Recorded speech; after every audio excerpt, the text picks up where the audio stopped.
LTA playoffs are here, and we could not end the regular season without a little bit of drama. We're going to cover it here on Rapid Recap. So C9 and Flyquest, they both in the pick and play phase at a perfect 3-0 in series record and 6-0 in the games, which leaves us tied and leaves the question, who will be our number 1 seed, with no definitive way to know. Throughout the entire stage, the only publicly available information that we had said that it would come down to split 2 results if everything else was tied. But then after C9 2-0's Team Liquid, the broadcast starts talking about how C9 could be the top seed. That didn't make much sense, and it led to a lengthy discourse on goodolx.com, which finally resulted in a friendly writer explaining that if everything else was tied, it would come down to TGTV, that's total game time value.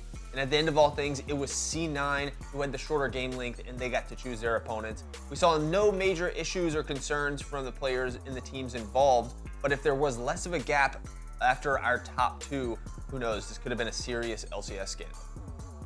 C9 would use their first seed privilege to pick Shopify Rebellion. This was a shocking choice if you look at the records and you take them at face value of SR and TL, but C9 and Loki did not seem threatened by their choice of opponents.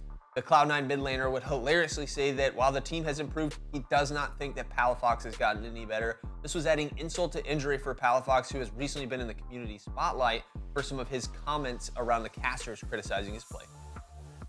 Speaking of these flag ceremonies, I do like them, and if they're going to continue, can we please give the players some guidance on how to stand with their flags? It's like I'm watching Impact get interviewed through a window, but the blinds are half drawn and covering his face.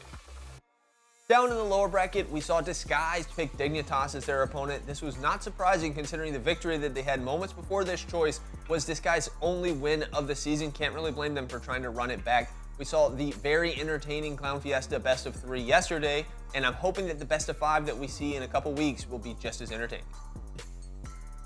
Playoffs start this weekend with the upper bracket matches, and we've got the lower bracket matches on the weekend to follow. Who do you have coming out on top? Make sure to tune in to Queued Up on Thursday to see 3 other GGN experts and myself make our predictions for who is going to win this LTA playoffs.